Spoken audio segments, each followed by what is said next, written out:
London is not just some city. Its spirit stands outside of time.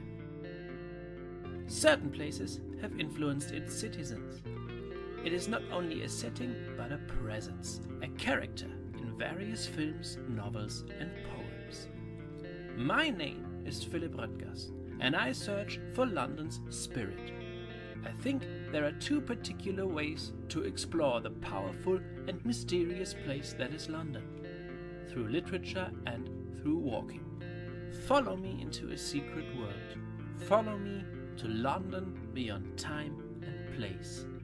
In this series, I will explore its spirit by walking the city and talking to London enthusiasts. I invite you to join me. Together, we will discover London beyond time and place. This is Talks Beyond Time and Place.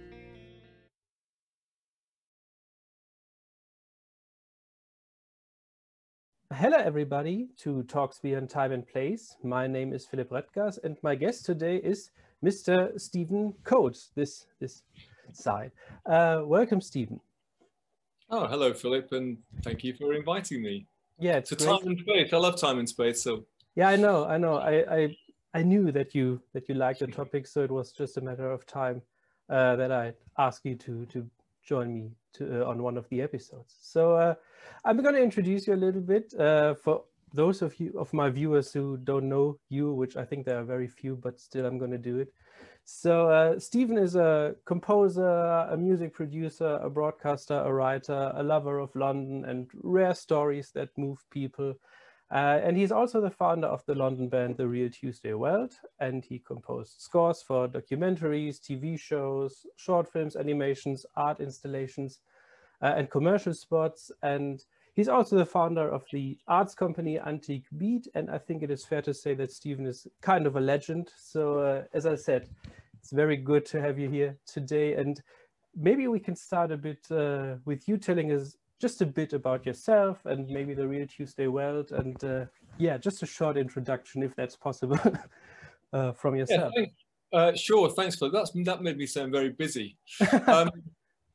So I think my day job for years really has been musician, and that includes, as you said, composition for films and documentaries and all sorts of other stuff. That's been going on for a long time. With regard to the Real Tuesday World, which has been my band for 20 years, and I've put out lots of albums and toured with them. That's actually coming to an end. It's an interesting time for me because I very deliberately decided to bring that particular thing to a close, which is happening over this year and next year. I'm releasing 3 final records, hopefully doing some final concerts, COVID allowing. And so actually that period's coming to an end. And the reason for that, just out of interest, is that, I think it was a bit inspired by David Bowie, actually, which is the way that he sort of stage managed his own artistic end. Because he knew he was dying. I'm not dying, as far as I'm aware. Well, not more than anybody else. But I thought, this thing which I've loved for many years, the Real Tuesday World, and we've, with my band members, and we've done all sorts of stuff. It's been a privilege. But I thought I wanted to sort of actually bring it to a designed close. As a friend said to me yesterday, you wanted to kind of land it safely. Because what happens, of course, with most bands, Philip, I'm sure it's the same with lots of people that you like, is that you sort of think, are they still going? And you sort of don't know whether they are or they're not. I mean, if they break up acrimoniously, it's pretty straightforward. If they die, it's pretty straightforward, like in Bowie's case. But quite often they just sort of fizzle out, right. And I didn't want the Real Tuesday World to fizzle out, and it's got to end at some point. I'm going to get knocked over by a bus or whatever, So I thought, let's just end it properly. So that's coming to an end. My sort of musical career will carry on by collaborations and working for other people, films and stuff, I hope. And so that's my day job. And then I think really, as you mentioned, we're involved in a lot of other projects, which are arts and often music related. And a lot of those stuff we're going to talk about, London related cultural events. So really that came out around about 2006 after my dad died. We I didn't know how to respond to his death. So I made a record, which is called London Book of the Dead. And we did an exhibition in St. Pancras Old Church. And really, around about that time is that when we started to make events about death and London. So all this stuff that's happened since, antique beat stuff, you know, cultural events that came out of that, yeah. Yeah. Yeah, but what a combination, death and London. There's so much to discover and so much to talk about. But yeah, I see what you mean. And I think it's interesting what you just said with the bands and the music, because quite often, as you say, you don't really know, is this band still going? Are they still there? And then, I don't know, maybe they've done an album 10 years ago, and maybe their last tour was like 4, 5, 6 years ago. And then they realize, oh, we come back and we call it a reunion, and you think, why is it a reunion? You didn't really say goodbye. And then again an album and a tour, and then again nothing for quite a few years, and then another reunion, and you think, no, this is not this is not a reunion. I think people should be allowed one reunion, right? Yeah, which is that if you break up for, you know, you argue and you fall out or something happens, and then I think, you know, maybe I noticed this a few years ago that Blur, who's a band that I've always loved, Blur, right, actually, and great band, and they split up, and then they had a reunion which was really emotional, but then they had another one, and it was like, whoa, you can't have two reunions. Or I think it was Stone Roses, wasn't it, that band, the Stone Roses, the sort of legendary band who broke up after two albums, and then they had this really emotional kind of reunion, and then they kept having reunions, and it's like, stop, that doesn't work. Right. Yeah, absolutely. But I just thought, I think I read somewhere, maybe you said that in one of your SoundCloud podcasts, that the idea for the Real Tuesday World came from you dreamt about the actress, right? And that's where the name came from.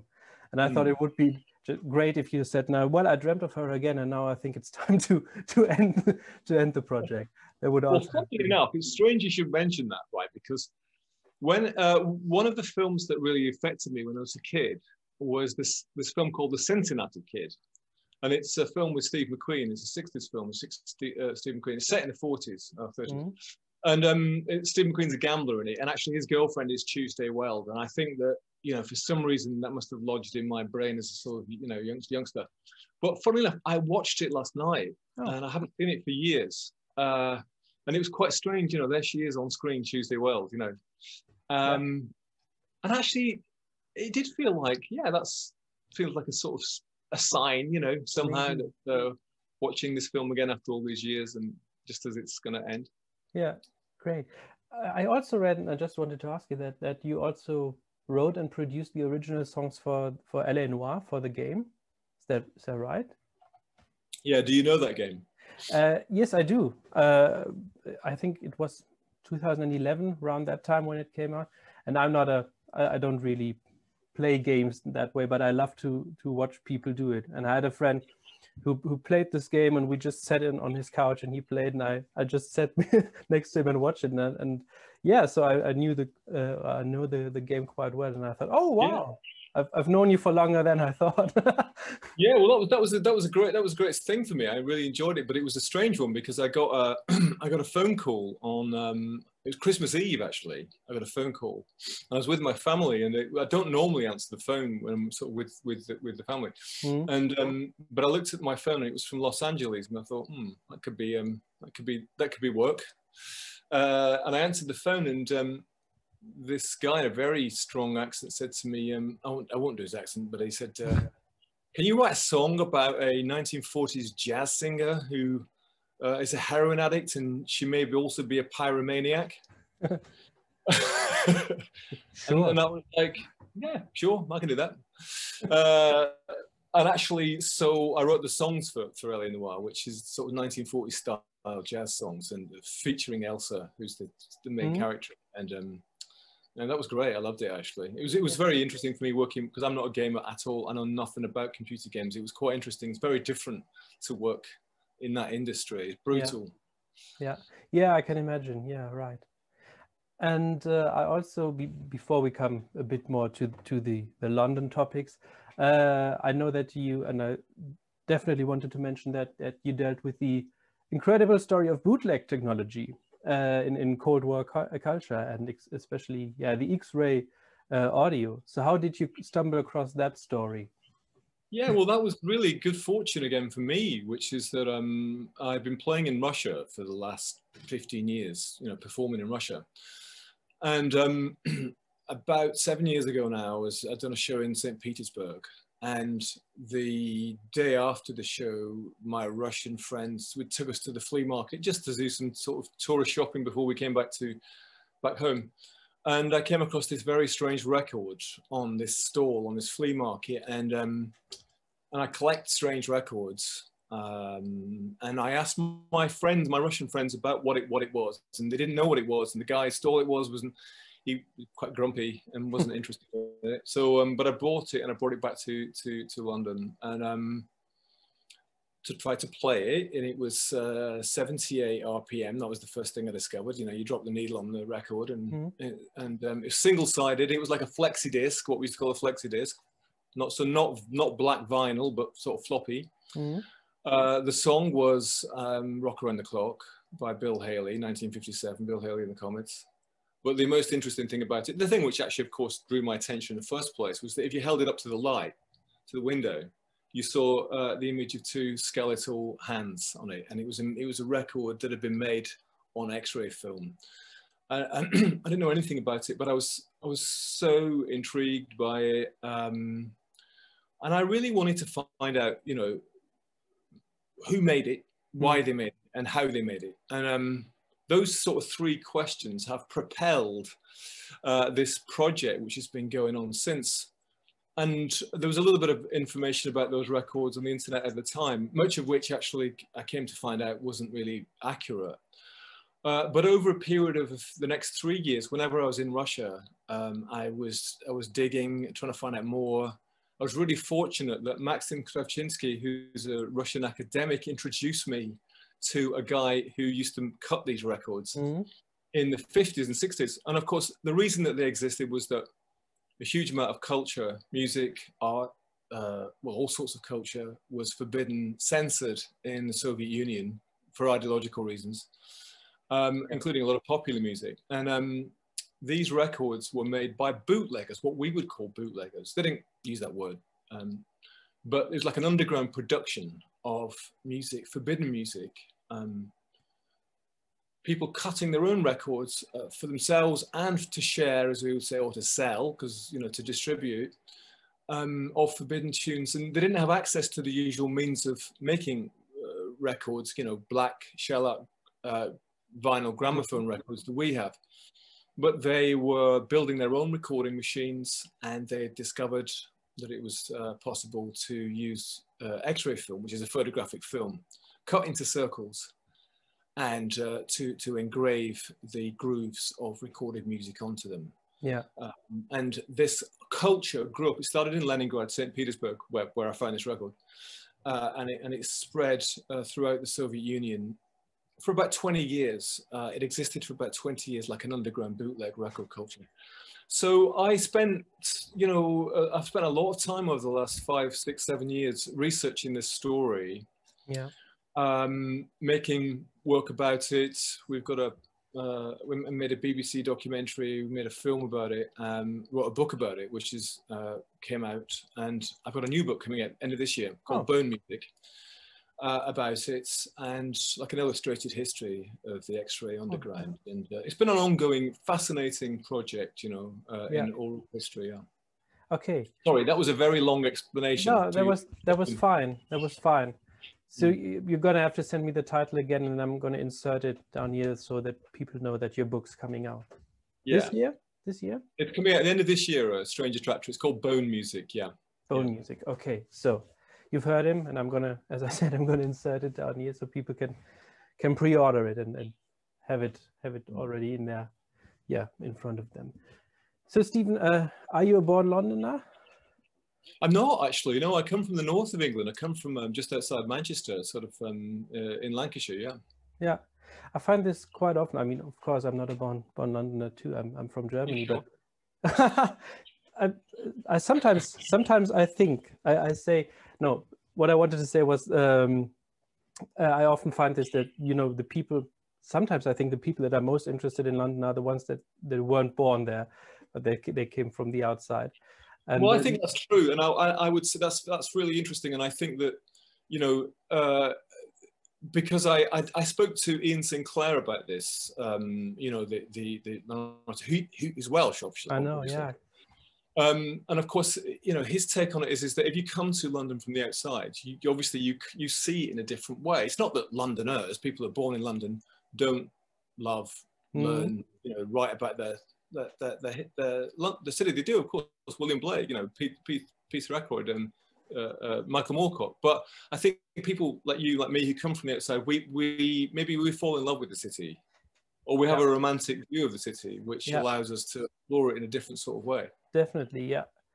One of my guests, he was a born Londoner, a tour guide called David Charnick, and he said, I don't like London. I don't love London like a lover. I love it like a brother. And I think maybe that's the difference for many Londoners and for people who come from the outside. I think maybe it already shows the difference. But I think it's interesting. That's terrific. That's terrific.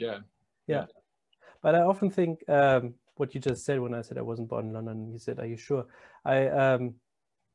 This is basically the basis for what I always try to find out a bit and talk about with people is why do people feel drawn to a certain place? Why do few people drawn to a certain area? And I often say when people ask me why are you so, I don't know, so fascinated about London, and I have a very strong, I'd say, connection to the East End, to Spitalfields, Wapping, Whitechapel, this area. This is, I don't know why, but this is the area where I feel most home, most drawn to. And when people ask me, I often say, oh, maybe I lived there in a former life. But I've said it so often that I think probably it's true, if you believe in these things or not. But yeah. Well, you know, what's interesting about that, those specific areas that you mentioned, of course, because they've always been areas in the city that have been populated by different communities of immigrants. Right, yeah. You know, all sorts of Huguenots, you know, Jewish people from China, you know, I mean, as well as more recently Bengalis and, you know, people from Bangladesh, Bengals, you know, Irish people. So it is those areas in particular, aren't they? The East End, they're actually, you know, and what is London in some way, but a city of immigrants, you know. Yeah, absolutely, yeah. But I think you're also known as the Clerkenwell Kid, right? So what is your connection to Clerkenwell? Right. So what happened with me, and I'm going to warn you now, I'm going to get a bit mystical, right? Okay. Oh, so wonderful. You know, because I've talked about this before, I had a sort of very strong experience, which is that I spent 4 months in a Buddhist monastery in Spain, deep sort of spiritual work, trying to get enlightened. And when I came back to the city, to London, this is 4 months of largely silence, actually. And when I came back to the city, I came back to the end of a romantic relationship, and it actually, I went from this kind of height of sort of spiritual elevation to the depths of romantic despair in a very short period of time.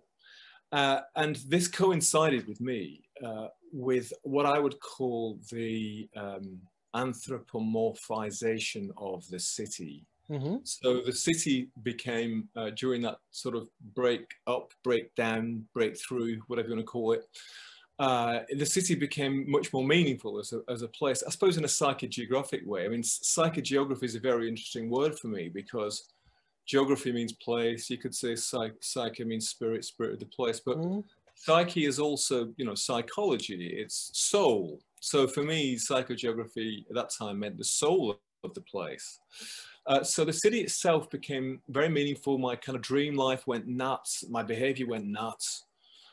And that was the time when I became very interested in the underground rivers. I know there's been, obviously, that's become very much more on the surface these days. But at that time, nobody really talked about that stuff. And I managed to, this is quite a long time ago now, I managed through a process of bluffing and lying to persuade Thames Water to take me down the Fleet. Wow. And this is over 20 years ago now. And I lied to them. That's the truth of it. I said that I was a Sunday Times journalist writing a piece about London sewers, etc. Sometimes it's okay to do that. I felt so at the time. I felt justified in my behaviour. So they took me down there, and so I had this whole thing in the Fleet sewer. It's a sewer. It's not a river. Let's not forget that. Mm.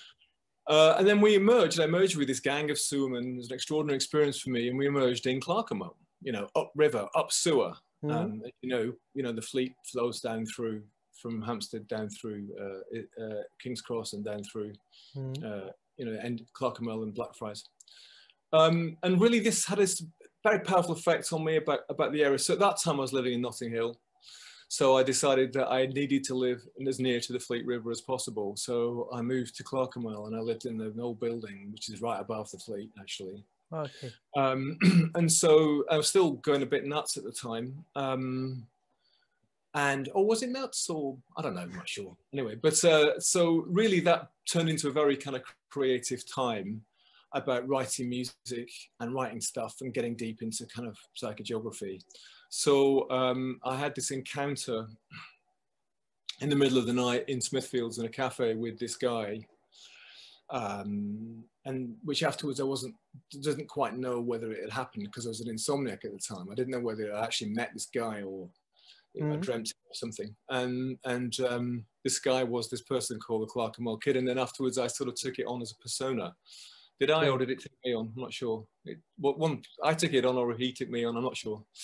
And so it became a kind of character that I sort of inhabited, and a sort of way of dealing with the creative life in London, and also investigating Clerkenwell. Clerkenwell became a very important area to me, you know. And as you know, it's a wonderful place, right? In a sort of historical, mythological way. Right. What's been quite odd for me is that I've written a lot of songs about Clerkenwell and written a lot of stuff about it, and quite often people have got in touch, people who are not from London, people from abroad, and they've come to London and like, where's Clerkenwell? You know, like expecting that there's going to be this kind of Harry Potter-esque sort of world or something. And, you know, it's difficult to know where it is, where it starts, where it ends. In some ways, it's a very ordinary place. So that's part of the story of the Clerkenwell Kid, And it is, but it is kind of a spiritual area, also with its history a bit, with its closeness to Bloomsbury and all the mystical and spiritual stuff that happened there. So yeah, I understand what you mean, definitely. And but I often wonder, you felt something when you were there. You said, I don't know, there's some, I don't know, right now this feels right, so I need to settle in Clerkenwell. So sometimes what I already said, I wonder why people feel drawn to certain places. Often I think, you know the history of a place, or if you're interested in this, or you know the stories of a certain place, you think, this is what I experienced too, or this is where the connection comes from. But sometimes you don't know that, or maybe you find out later, and then you think, oh, of course, it makes perfect sense that I feel connected to this area.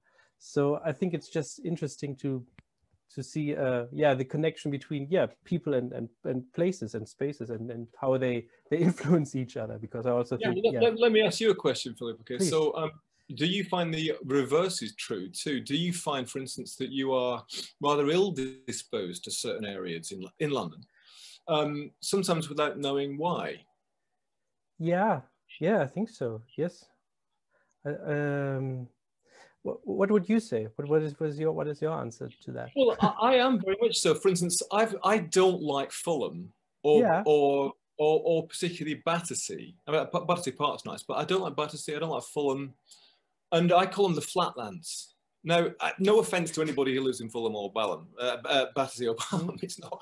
I mean, it's not. You know, Fulham's a kind of sort of posh area, but there's something about it.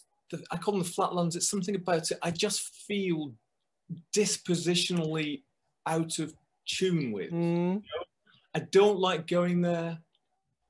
It's not about anything particular to do with the buildings or even the people who live there. It's just a kind of instinctive dislike, and I don't know what it's based on. You know, it's really strange, but it is that at some level one works intuitively. You're drawn to certain places, in the way I was drawn to Clerkenwell, and you're sort of ill-disposed to other places. I'm ill-disposed to Fulham. Don't ask me what. Do you live in Fulham? No. Checking. But I think it's a bit different with me. There's places that I that I like and that I feel drawn to, and there's I don't really know if there's an area or a place that I don't like. It's just that I'm not interested in it. You know, it's because there's no connection. It's just it exists, and that's okay. But I wouldn't go there if there's any need for that. Or that's more it. I don't really know if there's any place where I'd say, oh, this is really terrible. I wouldn't go there. But well, have you been to Park Royal? Yeah. Park Royal, like Northwest. I mean, that's another area that I feel ill-disposed to. I don't know why. I agree. Yeah, absolutely. I know what you mean. Yeah, I know exactly what you mean. So you know that I also talked to Vanessa Woolf and George Hoyle of London Dreamtime, and yeah, sorry. No, of course, yeah, I saw that. Yeah, amazing. Yeah, and of course we also talked about the Brompton Time Machine, which is truly a myth that goes beyond time and place in a way. So did you ever get to enter the Courtoy Tomb and travel to time and space? Well, I'm on dodgy ground here. I'm not so. What can I say this publicly now? I don't know. I'm sworn. I'm partly sworn to secrecy. But I can say this is that I have entered the tomb. Okay. And without wishing to be really annoying, I know this is going to be annoying, but what I can say is that we found something extraordinary there, which was quite shocking. But I'm not allowed to say anything. Okay. Which sounds very odd. And why is that? It's just because I promised the person that I was with that I wouldn't say anything at the moment. So I'm really not trying to be sort of elusive, but I have entered the tomb. Great. And we were very surprised by what we found. Okay. Yeah, but that's perfectly fine. Great, a good answer. I like that. Will we find out someday, or is it going to be? Yeah, I think so too. In fact, I will check. Thanks for reminding me. I will check actually to see whether I can sort of I can reveal the truth. There's a sort of bit of a backstory to this, and so I'll find out. I will find out. It's probably time that it's kind of out and about. Yeah, maybe. Yeah. Yeah, but I mean that haunted me for a long time, and of course, despite what I said about Fulham, it is on the edge of Fulham, Brompton Cemetery. Right. And you know, the myth of the Brompton Time Machine and the people involved in that myth, you know, is a terrific London story actually. Absolutely. And whether or not you believe in time travel or time machines or not, it's an extraordinary coincidence, if you like, of events in time and space. Yeah. Which is still kind of reverberating on, I think. Yeah. And of course, let's not forget, and this is important. There is another theory, of course, of the Courtoy Mausoleum, which is that it's part of the London teleportation network. Yes. And it's no coincidence, I think, that if you look at Brompton Cemetery from the air, you'll see that the colonnade is laid out like the London Underground sign with a line through it in a circle. And it's no coincidence, in my opinion, Philip, that one of the fastest ways to get around about London, apart from by teleportation, is on the Brompton cycle. No, what else can I say? Yeah, no coincidence, definitely, yeah. And I think you also have a kind of a connection to the Magnificent Seven, but also in general to Victorian cemeteries or cemeteries in general with London Month of the Dead. Am I right?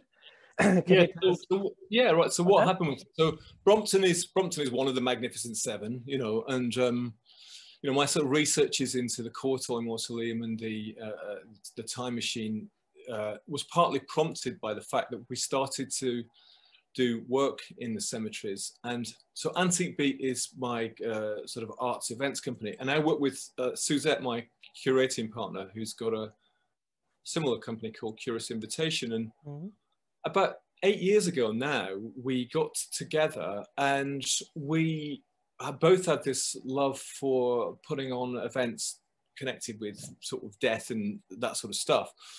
But we were both, at that time, just intrigued by the fact that London had this wealth of cemeteries. You know, there's the Magnificent Seven, you know, which we know, of course, Brompton, Highgate, Nunhead, West Norwood, Abney Park, Tower Hamlets, did I say Highgate? And Kensal Green.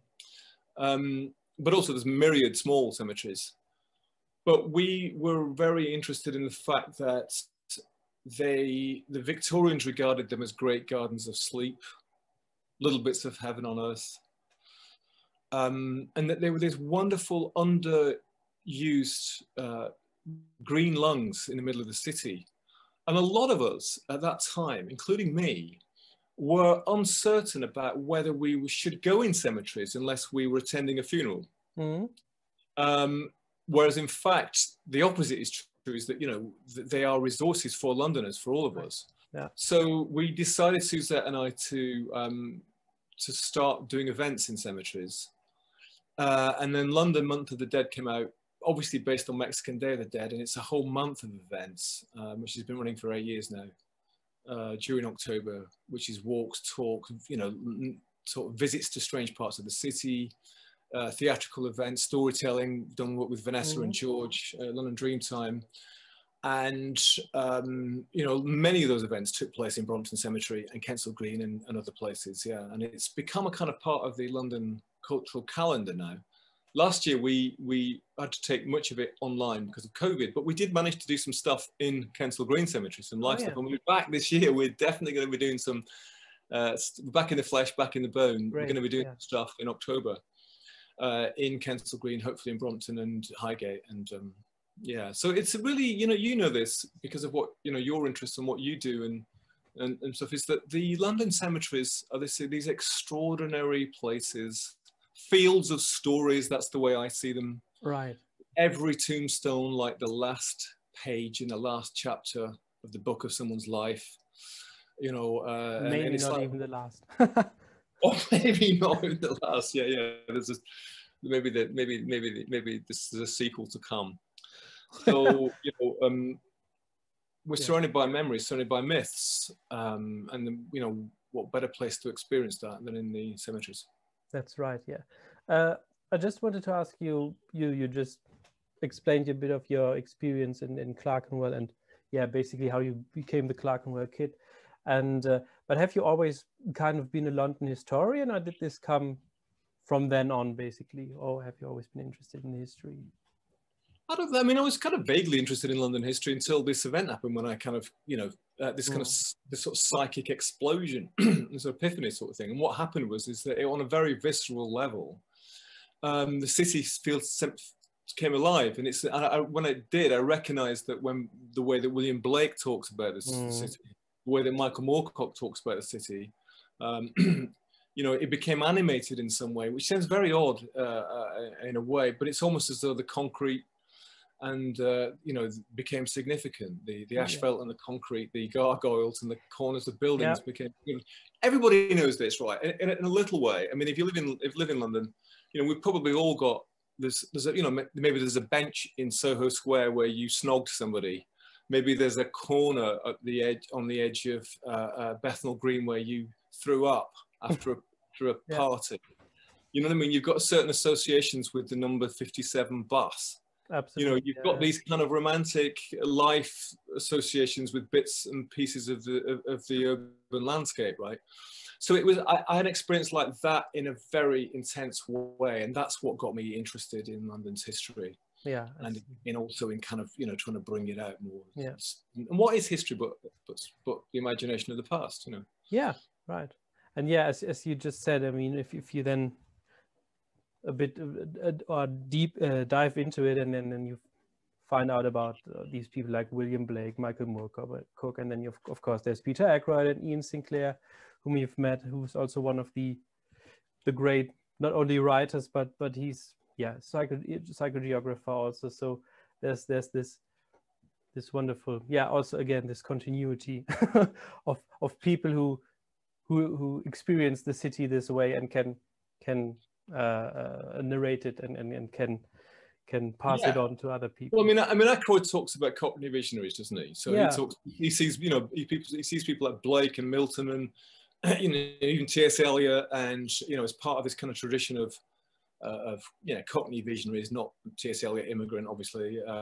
Again. And then, you know, you know, Sinclair talks about, you know, London devils. I think he calls them. And of course, what's interesting about Ian is that he, I think more so than Ackroyd, has explored the city on foot. So he's a great perambulator.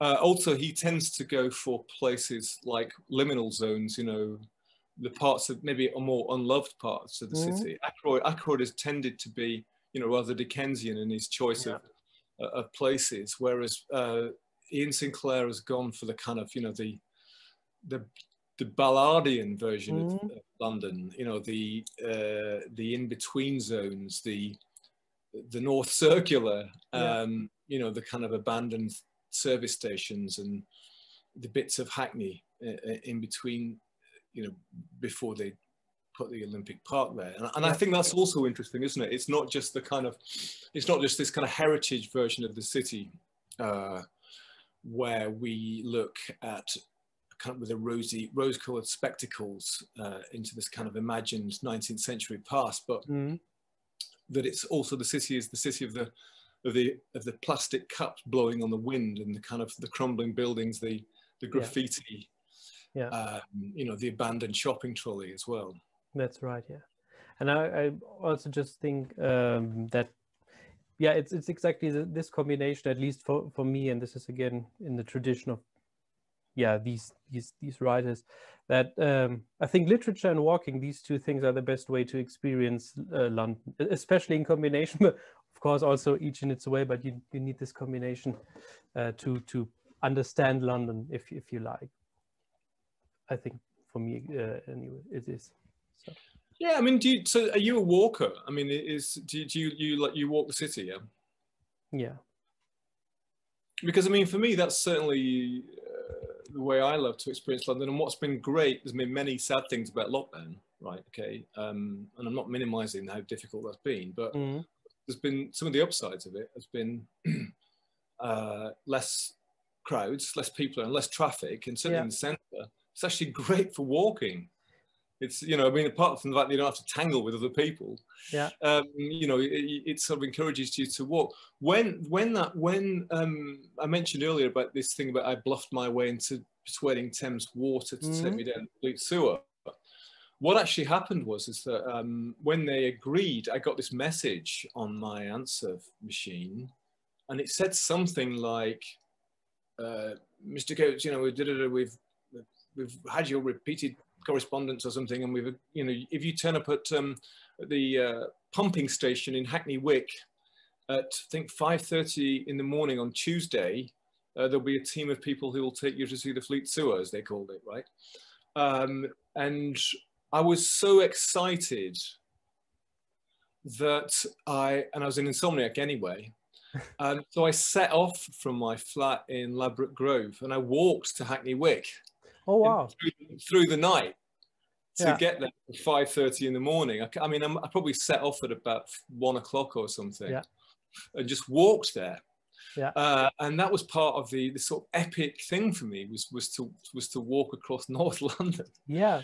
And I started me off on those kind of nocturnal rambles. And of course, Dickens was a great walker, wasn't he? And Blake, and obviously Ian Sinclair's carried that on. And I'm not recommending people walk through Elephant and Castle in the middle of the night, but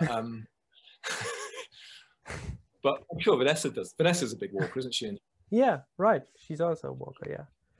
So, is there anything like the most surprising story or fact that you've learned about London in your career, or where you say this is such an extraordinary story or part of history? Or...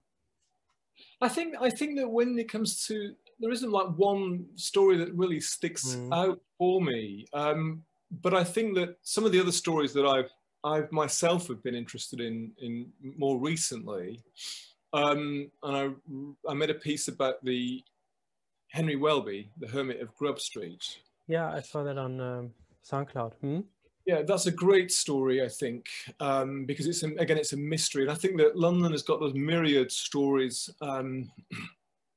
of the Brompton Time Machine, you know, or the Hermit of Grub Street, where these are stories where there are facts and there are fables, when you examine the facts, like say the facts of Henry Welby's story, what happened with me is that when I investigated his story, is that the facts didn't stand up. You know, the story of his life that's written in history doesn't make sense, you know. And in fact, there's an opening in his story. I won't go into it now, people can check it out if they want. There's an opening in his story which allows the fable to come through. So I'm interested in that. I'm thinking, if you really want to kind of be fascinated by London's history, I think that, you know, and there are many books about it now. You know, is the material around the dead in London? You know, yeah, where are they? They're in the cemeteries, sure, but a lot of them are beneath our feet. I'm always intrigued by this fact that the modern city is 15 feet above the Roman city. Yeah, me too. I've asked many academics about this. It's like, what is it? What's this? What's in this 15 feet of stuff, right? Yeah. Well, there's a lot of rubbish, but there's a lot of dead people. Yeah. You know, we walk on skeletons, we walk on bones, and one of the most interesting people that I know in London is Jelena Beklavac, and she's the curator of osteology at the Museum of London. She's a friend of ours. She's given many talks for us, and she, you know, the Museum of London at the moment, it's in that strange rotunda round thing in the middle of that roundabout in near St. Paul's. Well, she works in that round thing, right? That's where her laboratory is, and I think she's got 20,000 Londoners in there with her, dead Londoners. Yeah, they're all in shoeboxes basically. So they've just got the bones in a box, and they're all kind of labeled up. I mean, many of them, they don't know who they are. Obviously, it's not like they've got like Philip in there with your dates. They're anonymous people.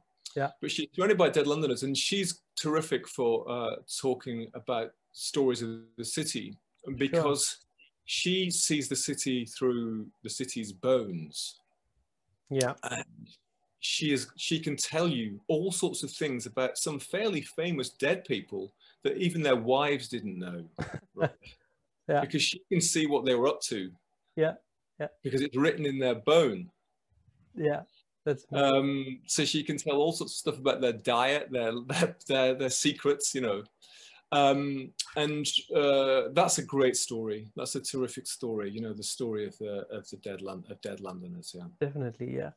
And I think I've seen her in a documentary, or even more than one. But yeah, I know the name, and I know I've seen her picking out the shoe boxes and presenting a skeleton to the host. One of the best things we've done with her is that in the underneath St. Bride's Church in just off Fleet Street, and St. Bride's obviously is the church, Christopher Wren Church, whose tower is the wedding cake. Yeah.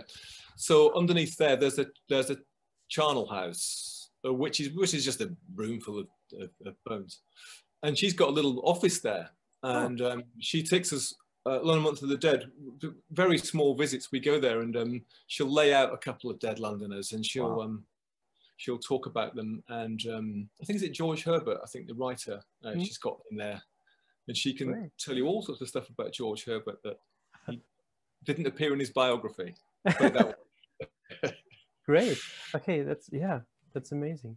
But yeah, of course, I mean, if you like it or not, London is a city of the dead and of death.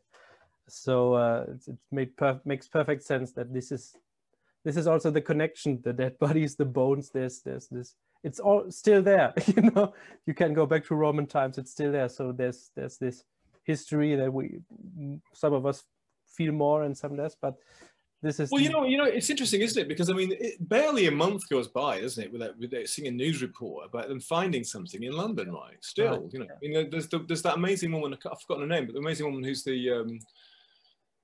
you know, who scours the banks of the Thames for things that are, you know, continually washed up from the past, you know, historic artifacts. You know, they're always finding stuff in the city, aren't they? And excavating stuff. It's like it's still alive. Michael Moorcock told me a wonderful image. Is a wonderful image. I mean, if people don't know him, Michael Moorcock is a writer. He's in his 80s now. He's written, I mean, a terrifying number of books. He became famous for writing fantasy books, but since the 80s, he's been written some of the best London books, Mother London, Whispering Swarm, etc. And he was telling me about his first job in London when he was, I don't know, you know, 17, 18 or something, I'm not sure. Anyway, he had a job in the city, and his job was, as in the square mile, financial district. And his job was like a kind of courier to take documents to other places in Soho, whatever. You know, obviously this is in the years before email and fax and all that. Yeah. And so he would walk between the city and the West End, and he told me about this walk, and this was very influential on him, because that journey from the city, maybe say down the Fleet Street or down the Strand, you know, into the West End. He said at that time, this is post-war, right? So there'd been a huge amount of damage, war damage, and he said it was this dream landscape where he was walking through it. And you had like bits of the Roman city, bits of the Renaissance city, bits of 19th century and bits of the early 20th century peeking through the holes in the fabric of other buildings. It was like he was walking through this three-dimensional historical collage of the city. Yeah. And London, even though it's been, you know, through property development and all that stuff, it's been kind of sanitized in some way, is that I still feel like in the city, I mean, I think you probably do as well, it's this composite, this palimpsest of different eras, of different times, of different stories. They're all kind of like still there somehow.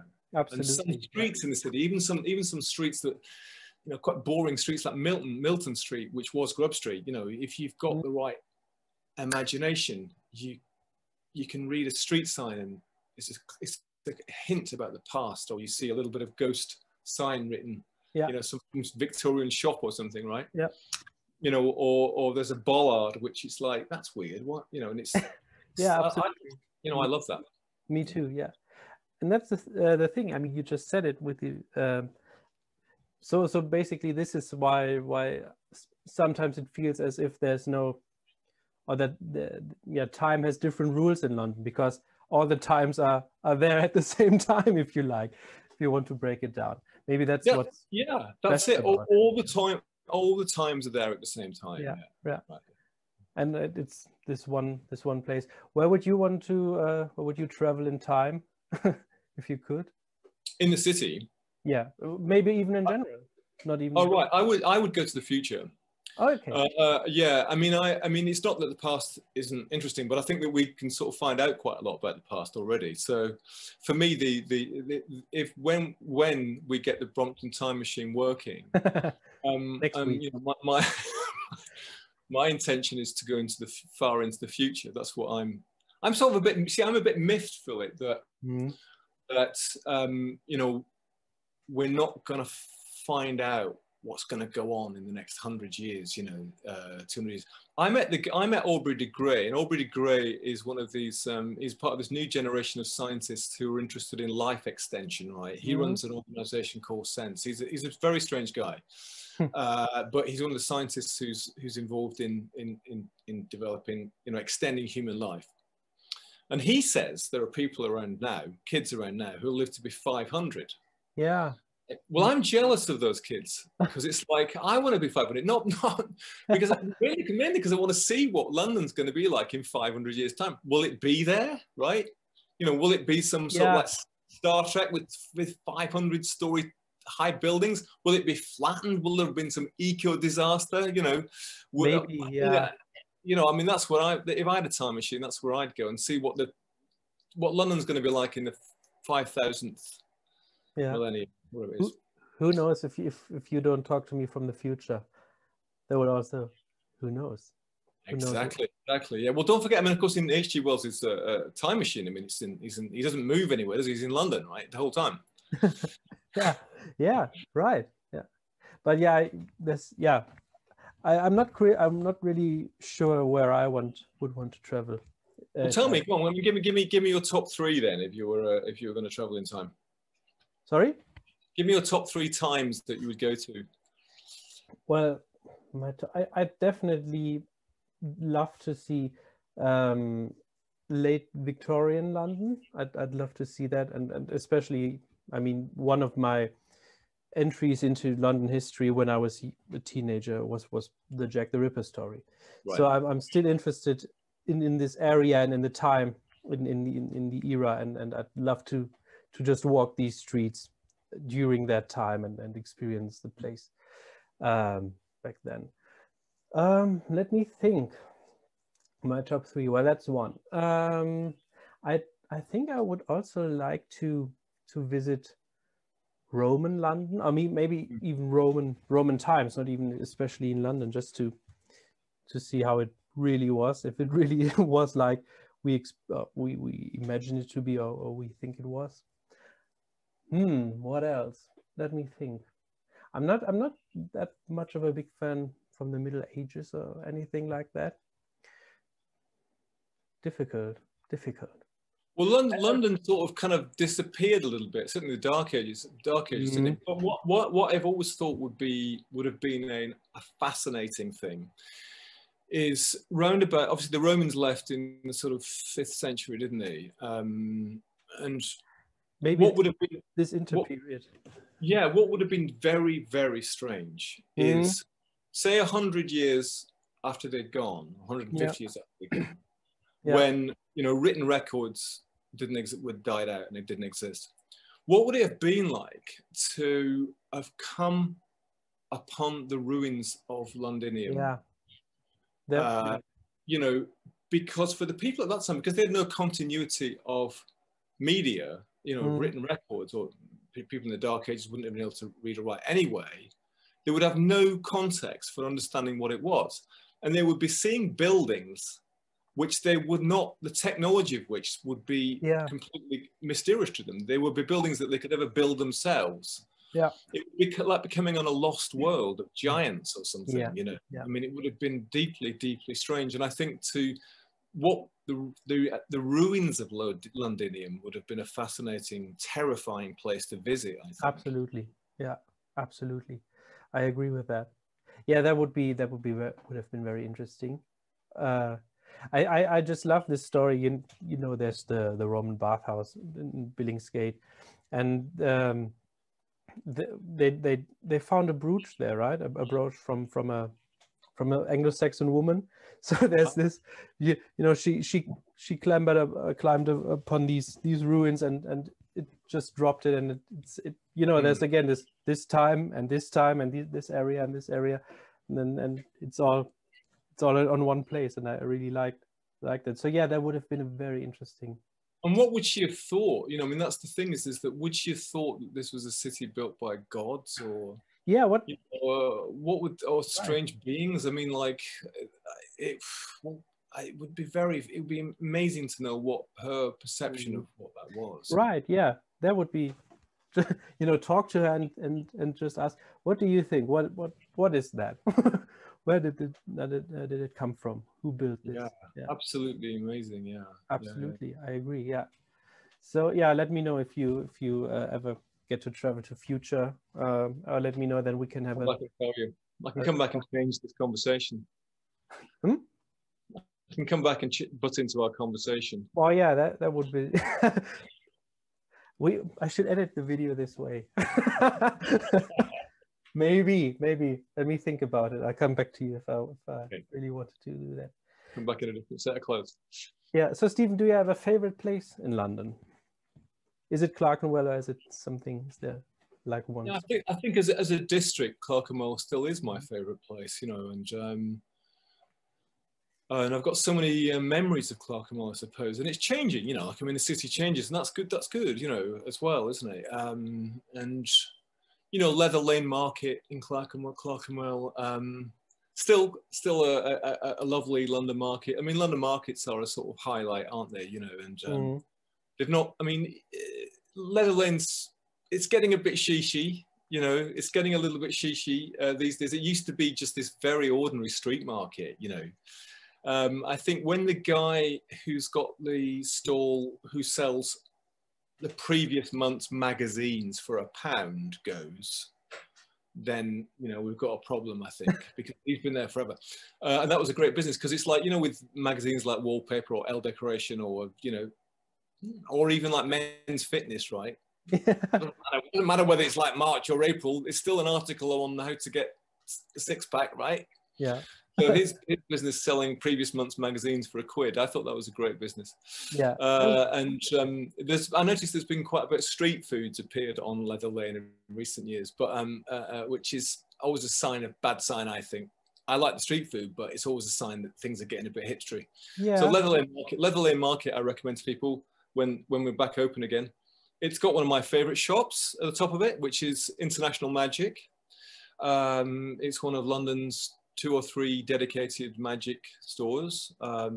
It's really small and it's been there forever. You can, in the old days, I don't know whether it's still true, they might be cross if I said this, but in the old days, you could go in there and just ask them to do a trick.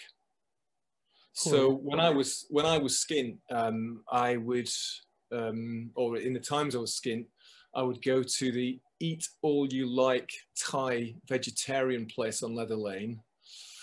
And then I would go to International Magic and ask one of the guys there to do a trick on me. Free entertainment is great. Yeah, great. Maybe they, even if they didn't do it, maybe they'll start again after you said that. Maybe they think, now people come in and ask for tricks again. I think the reason I'm a bit loath to say is they do actually want people to buy stuff as well, rather than just come in and sort of, you know. But I don't know whether they still do. It's a tiny shop, but they used to have a first floor room where they had magic lessons. So, I mean, you know, what do you want? You know, go and get magic lessons in Clerkenwell. Yeah. Well, yeah. What do you want? Right. Yeah. We want blood. Right. So, what are your next projects, Stephen? What can we expect from you in the future if we're on that track now? Right. Well, so yeah, Bone Music is the book. It's coming out at the end of the year. The Real Tuesday World are releasing their final 3 records. I don't know when this is going to go out, but the first one, Blood, is out in May. Another one at the end of the year. We've got London Month of the Dead is going to happen in October. LondonMonthOfTheDead.com for that. We've also launched something called London City of the Dead, which is an ongoing, it's a bit like Month of the Dead, but we do something every month. So we have a talk every month. We've just issued some maps with audio tours, so you can, because of COVID and stuff, that you can take your own tour of some of the cemeteries. And like Lost Hospitals of London, you get a paper map and an audio tour. That's going on, and yeah, I mean, I think that's it really for this year. That's sort of plenty somehow, and you know, just hoping, like everybody is, I suppose, that we can get back and meet. You know, this is wonderful, and thank you, by the way, for inviting me to have this conversation. I appreciate it.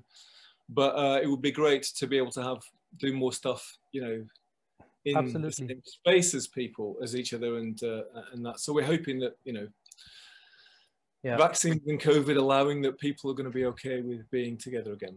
Yeah. We do. Yeah, we definitely. Yeah, me too. I always finish my talks with the last question, which for some people is a bit more difficult to answer than for others. But maybe I think you'll find it quite easy. Can you name 3 Londoners from throughout history, living or dead, that you would love to have dinner or a drink with? Yeah, absolutely. Right. That's a great question. So let us go back in time to a great Londoner who would love to have a drink with. Which also Well, go on, includes, sorry. sorry, which also includes people that weren't born in London, because, you know, people say Shakespeare or Dickens or, you know, again, these people who are considered Londoners but came from the outside. So Yeah, right. Okay. Well, in that case, I'm going to steal one of yours then. In that case, to start off with, I'm going to say the Anglo-Saxon woman that you who lost her brooch in the Roman bath at Billingsgate, because let's call her a Londoner, even though she's yeah, Anglo-Saxon and came into the city. For the reasons that we've already discussed, is that what would that have been like for her? That would be a fascinating conversation. So I'd love to have a cup of mead with her. it would turn into a romantic relationship then. Well, possibly. If she's Anglo-Saxon, it might be quite terrifying. So that would be great. I think in the if we go sort of zoom forward to the you know, later period, 18th, 19th, it would have to be Blake for me. Yeah, William for me too. Blake. You know, Yeah. you want to go for a walk, a long walk from Hampstead Heath down to Lambeth. Yeah, yeah. With Blake, maybe sort of young Blake, young Blake. Mm.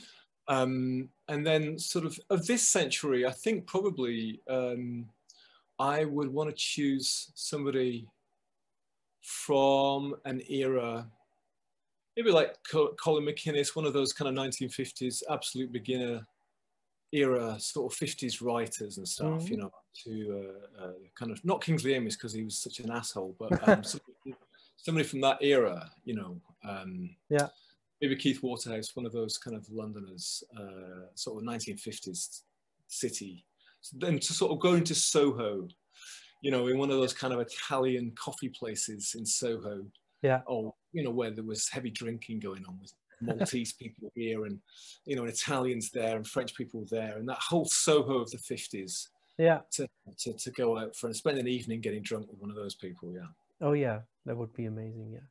Yeah, great choice. Thank you, Stephen. I'll note them down. I'm collecting all these names, and then one day I'm gonna publish the list, and maybe I'm gonna do the who got the most votes, and great. we'll see. But one day I'm gonna publish all of the names. Yeah. One I'll just finish up. One of the things I can just quickly jump it in there quick was that one of the most fun things in the last couple of years actually we did in terms of the events we did is that we got Norman, who used for many years, Norman Ballon, who was the landlord of the Coach and Horses in Soho. Oh yeah. He retired a few years ago, but he's very old now. We managed to persuade him out for a kind of Q&A session. And it was terrific to hear him talking about Soho because he was there for all that. His parents ran that pub, right? So he's been a landlord all that time. And he said something which I thought was really good, because when the interviewer was asking him about Soho and moaning about the fact that Soho's changed and, you know, it's all been kind of corporatized and stuff like that. And his answer, typically robust Norman answer, was bollocks. You know, that cities change, cities need to change. Right. That nothing to be sentimental about Soho. You know, people have always been nostalgic about Soho, and everybody who's come to London, including me, maybe including you, they're always nostalgic about the Soho that they first encountered. And the reason is because they're nostalgic about the person that they were at that time, right? You came to London, you went out in Soho, it was incredibly exciting. Maybe you had a romantic encounter, maybe you had some romantic tragedy, maybe you met some people, whatever it was. You fell in love with the city, you fell in love with this stuff then. That's what you're nostalgic for. Right. The fact that Soho is changing, you know, physically or, you know, in terms of the businesses and buildings and stuff like that, it's always done that. There's nothing to mourn in that. What a great answer. But yeah, and then again, what we just had, you know, if you're open to these things, and if you have, you know, if you're a bit aware of the history, then you can walk certain streets and pick out the era that you like, and watch for the signs and symbols that will take you back to 18th century or whatever era you want to experience now. So it is all there if you like. It's still there. It's still there. Yeah, and the city needs to change, right? Yeah, that's the thing.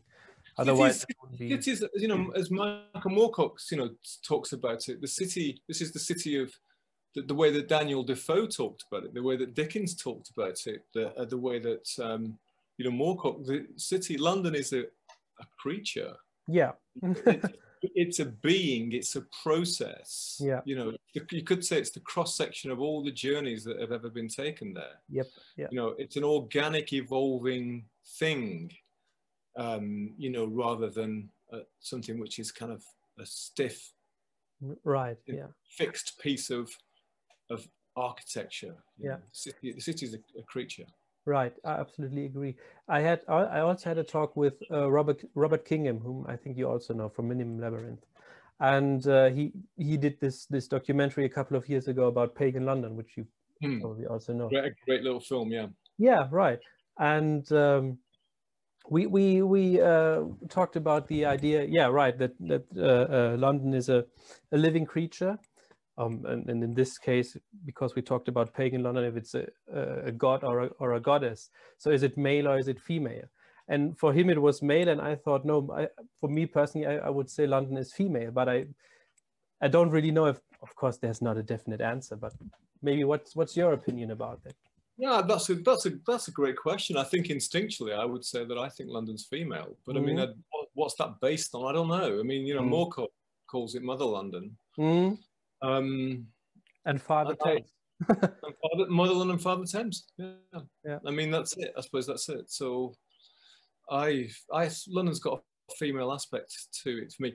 My great friend Glenn Duncan, who's a writer and you know, old friend of my novelist, and he said some great things about London, some great in his novels. And one of the things he says, which has always rung true for me, is that I'll paraphrase him here, but he says, you turn up, and this applies to us latecomers to London, right? You turn up with all your little problems, all your obsessions, and all your issues, all your contradictions, and all your kind of big dramas. London has seen it all before. Oh, yes. Right? There's nothing that you can present to the city that is not already here. Right. And of course, in some ways, that at times can feel very alienating and isolating. And at other times, it's a great relief. Oh, yes. Because you know, you can walk here, and you can. The great attraction of the city has always been for all people, I think, that you can kind of be yourself in London. Definitely, yeah. Yeah, absolutely. But it can accommodate everything, including weirdness, including difference, you know, and that's why it's always been the home for immigrants and incomers and latecomers. And that's why you probably feel at home in London. And when I arrived in London, you know, my first feeling was, yeah, absolutely right. Yeah, he's absolutely right about that. Yeah. Okay, I think we could talk on for hours, and I had something in the back of my mind, but I forgot. But if it comes back, I'm gonna text you because yeah. So thank you very much, Stephen, for this wonderful conversation. I think, as I said, I think we could talk for hours, but maybe we'll do another episode in the future. Who knows? I will put a link to all of your projects and websites into the description of the talk. And yeah, thank you very much, Mr. Stephen Coates. That was the thank you, and I really appreciate the opportunity to talk on your program. It's great what you're doing. Actually, I love that, and I think also it's a pleasure to talk and think about the city. And yeah, me too. Yeah, keep it up, keep going. Thank you very much.